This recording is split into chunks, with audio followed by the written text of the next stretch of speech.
Gina Carano is finally speaking out against Disney, and she's talking about her lawsuit against Disney. And it seems like the mainstream media, which so readily threw her under the bus years back, is now finally giving her a platform to speak about these issues. It's honestly kind of suspicious. So she just was featured in this long form interview with The Hollywood Reporter, and it's titled Gina Carano on Getting Sacked from Star Wars and Her Grudge Match with Disney. The ex-MMA sensation finally opens up about her Mandalorian firing, the toxic tweets that led to it, and why she's tag teaming with Elon Musk to take the entertainment giant to the mat. They say finally, like she wouldn't have done this before. I'm guessing she would have been happy to do this right after it happened, but none of these outlets, whether it's The Hollywood Reporter, Variety, IndieWire, Deadline, the 10,000 other trades that exist, they wouldn't have touched this article with a 10-foot pole, and they definitely wouldn't have done it in the way that The Hollywood Reporter did it now, which is pretty fair and down the middle of the line. Yeah, the way that they wrote this was actually quite fair, quite balanced. They didn't mislabel her with any, far-right conspiracy theorist, QAnon type of things. Yeah, they said she's a right-leaning libertarian, but she avoids labels. And they didn't try to tack on the Nazi label. They didn't try to call her a crypto-fascist. Guess they don't want to get sued. Exactly. And I honestly was thinking, I don't think that this would be sinister at all of Gina Carano to do if she's trying to take her career in a different direction. I thought that this article, this interview, might have been commissioned by her and her new talent agency. I mean, that's how I feel. Okay, so every time Mel Gibson has a new movie come out, there's articles that are written that are pretty favorable. Yeah. And I always assume that they're paid for because they hate Mel Gibson. It's pay to play. If they already have you on their shit list, you're going to have to pay to get any fair coverage whatsoever. So it would be nothing against Gina Carano if that is what happened behind the scenes. I am suspecting that because we actually skipped covering this a week ago, but she did just join a new production company. It was called Straightwire, right? Yes. Is that what it was called? Yes. I was like, okay, so it's the Daily Wire, except they're all heterosexual. Just Wait, they're not over the Daily Wire? Who's gay over the Daily Wire? Whoa, bombshell. So I just want to read some of the quotes from this interview. She said that her initial reaction to getting canceled was, I just laid down and cried and cried. I curled into a fetal position. It's not that I didn't think that something like that could happen. It was that I couldn't imagine they would put out this horrendous statement about me after working with me, the most powerful entertainment company in the world, saying that about me. And they're talking about her quote unquote abhorrent views about people of different gender orientations and stuff. And it says, this is interesting. Gina Carano says she's never directly communicated with Elon Musk, even though he's funding her lawsuit against Disney. But she called him her guardian angel. I think it's pretty incredible what he's doing.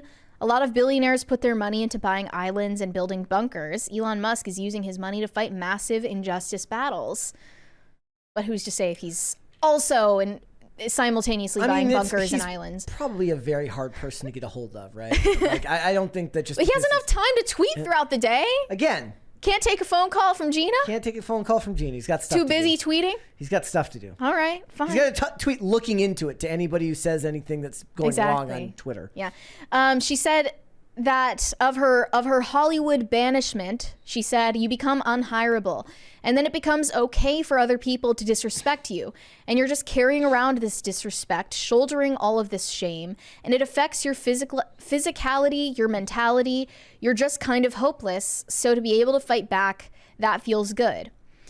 And then they kind of went through her trajectory of her career. And once they got to Star Wars, casting her as Cara Dune, it got interesting. There's a $20 super chat here with no message from DJ Saint Walker. Thank you so much. Thank you. I think it's your first super chat. Thank you.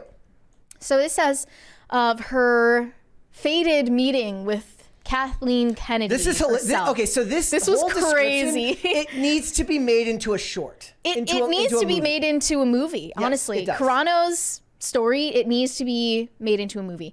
So this says, all Carano had to do to land the part of Cara Dune was sit with Lucasfilm president Kathleen Kennedy. The meeting was not one would categorize as relaxed. She said, she has a wall and has strength. This woman has done a lot of incredible things in her life. I remember she just had a facial and her face was really red and peeling. But it didn't bother her one bit. She never took her eyes off me. I've been around enough alphas where I don't need to out-alpha anybody. And from there, I believe she gave Jon Favreau the okay for me to join the family. That is just cartoonish villain behavior. I love it. She's just sitting there with scales falling off of her face, and she's like, so are you ready to be a part of the Star Wars family? She turns, and then like Jon Favreau's just standing just off camera. He's cowering, he's quaking and crying. She just gives him the up nod. Yeah, exactly. Hire her. Hire her. And then they open the trap door and Gina Carano falls into a tunnel. She has a big red button. She's going by, like old versions of Mickey, and the head of Walt Disney is there, cryogenically frozen, as she goes down to the bowels of Disney. She's just an Austin Powers villain. Yep. Okay, so this says Carano had followed some of the bullying that was faced by other castmates of the Star Wars family. She noticed that they seemed hurt by their experience, referring to actors like Daisy Ridley, John Boyega, and Kelly Marie Tran. It really hasn't helped any of their careers. Like, John Boyega seems to be doing fine. Well, Daisy Ridley really is only known for this. Yeah. So it did help her career, right? Kelly Marie, no, I mean, Daisy Ridley is, but she still had roles before that, and she isn't really acting after that. It is kind of a cloud that hangs over you now. You kind of have to sell your soul to Disney, and there's no coming back. Yeah. All of whom were subjected to racist and misogynist taunts online. I saw a lot of pain, and I didn't know what it was. In my naive perspective, I thought it was between the people who liked the old movies and the people who liked the new movies. Carano is actually basically correct. It's the people who like the old movies versus the people who like the new movies. But I understand it's a little bit more complicated than that for her. But Gina Carano was not just accepted, but embraced by the Star Wars fandom at the time. Per Gina Carano's legal complaint against Disney, in season 1 of The Mandalorian, they employed a most favored nation clause for the actors, which meant that everyone except for Pedro Pascal had the same pay rate of $25K per episode. But Gina Carano, she was putting in a lot of work, and she thought that her pay rate was going to go up in the second season. Yeah, because what's the point of actually trying if there isn't the possibility for growth? Right. Where's the meritocracy? When you have a standout character that people want to see more of. But I guess you can make the argument that she was supposed to get her own show, and that would have been the payday. Right, but she didn't actually know that at the time that the season 2 was starting and her pay rate was decided. So she didn't know that they had this idea for a Cara Dune spinoff. But she said for the second season, she only got offered a one-time bonus of $5,000.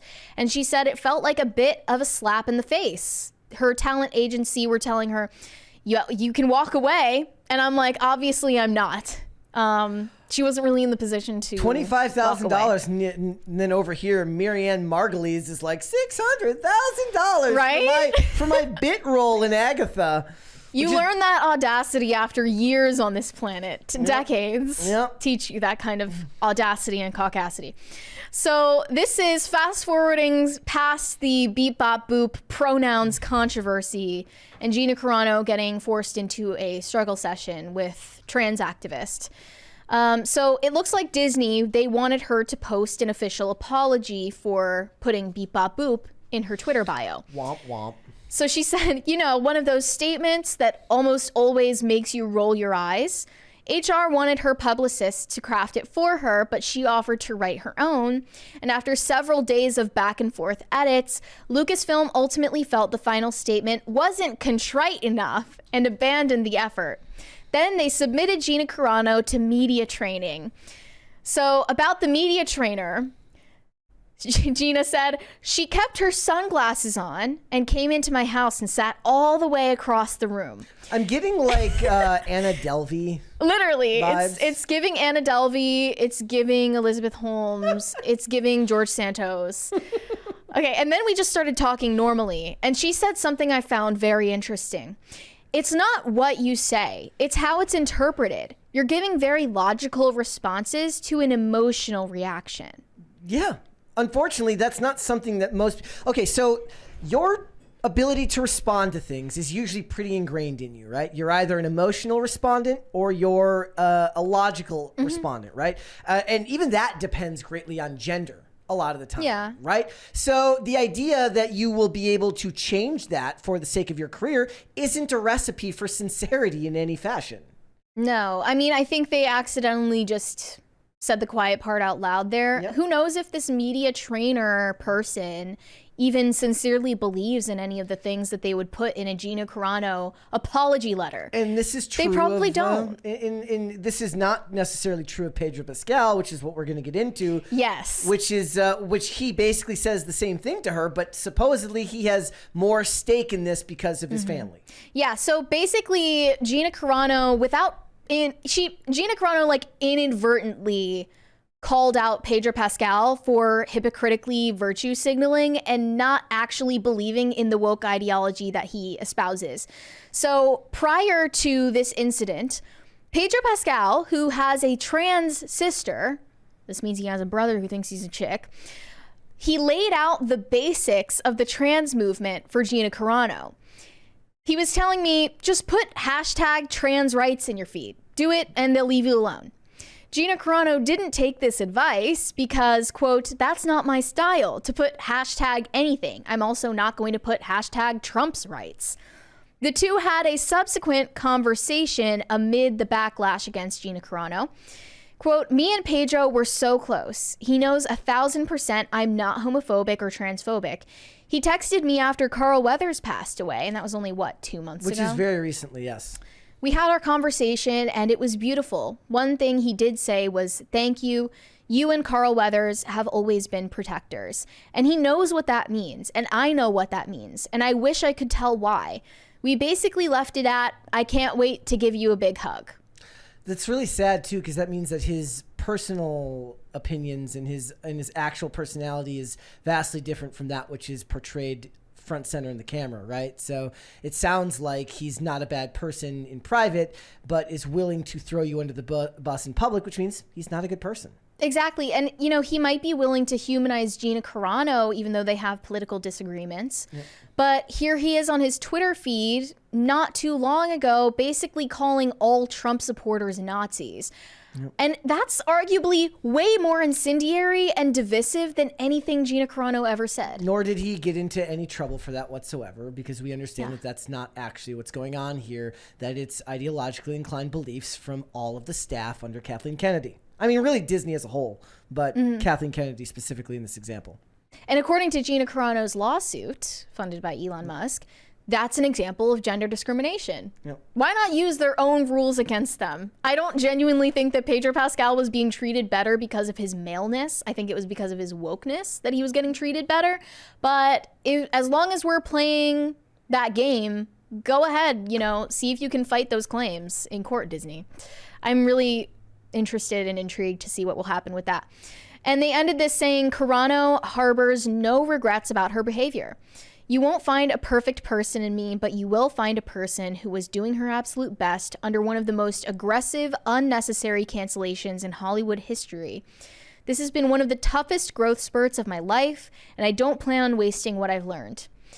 The journalist asked her, referring to the lawsuit, is there a number that would make you happy? And she responded, I know this might sound odd, but I'm not thinking about that. I'm thinking about clearing my name. I'm thinking about finally being healthier and having this monkey off my back and telling my story and just getting on with my life, finally. So from the sound of it, we're not going to get a Gina Carano's cancellation movie because she doesn't want to dwell on it anymore, but I would still love to see that. And it kind of dovetails into what we're going to be talking a little bit about Johnny Depp, which is that she's got to do this to clear her name.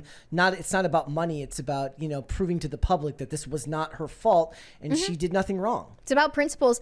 And I've noticed that most of the social media responses to this so far are giving her zero grace. Oh, they're not giving her any slack. One of them responded to her comment about Pedro Pascal and said, the way that he tried helping her and she twisted his words, the audacity of this effing a-hole, I'm glad she's suffering the consequences of her actions. The worst part is the most common sentiment that I saw repeated was, he tried to help her, she had this coming, which is basically saying that he tried to help her by telling her to be disingenuous, and she refused to bend the knee, therefore she deserves all she gets, which just proves that whatever your political ideology, you're a bootlicker, and that you just want people to be disingenuously supportive of whatever your establishment beliefs are. I don't know if they're bootlickers so much as they're basically preschoolers. They're like, they want celebrities to speak to them like they're kindergarten teachers, right? They don't really care whether Gina Carano genuinely believes any of this nonsense. Towing the line is the only important part because like representation matters or something. But if Pedro Pascal was speaking to Gina Carano in any wording even similar to what she relayed here, he's being disingenuous too. And they know that and they don't even care.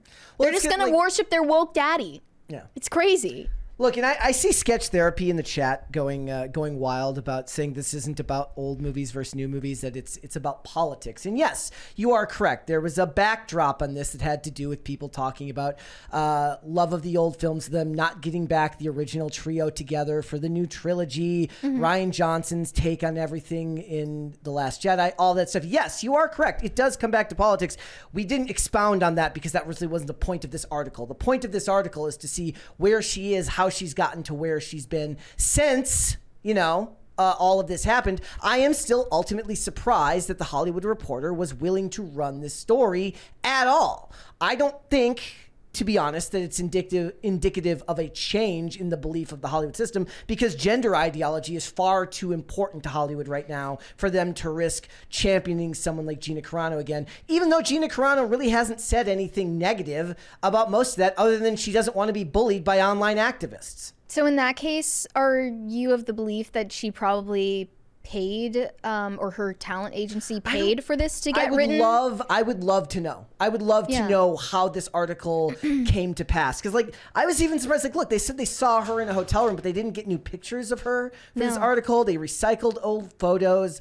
If this article, and somebody also pointed out, like I said, that I would have loved for this article to come out 3 years ago, and they said, well, the Daily Wire did this. I said, yes, but the Daily Wire audience is speaking to the already converted. Daily Wire. It's already, you're preaching to the converted in that one, right? It would have been good to see one of these mainstream outlets that claim to be journalists and not pundits and claim to not be ideologically inclined to give space and give headline to someone to see if they can prove to their audience, like, look, it's not about this. It's that I've been misunderstood.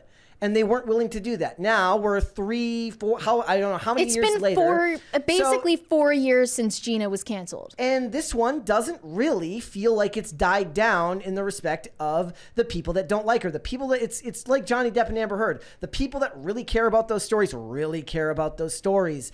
And you're not going to get anything different from Hollywood because they care too much about gender ideology.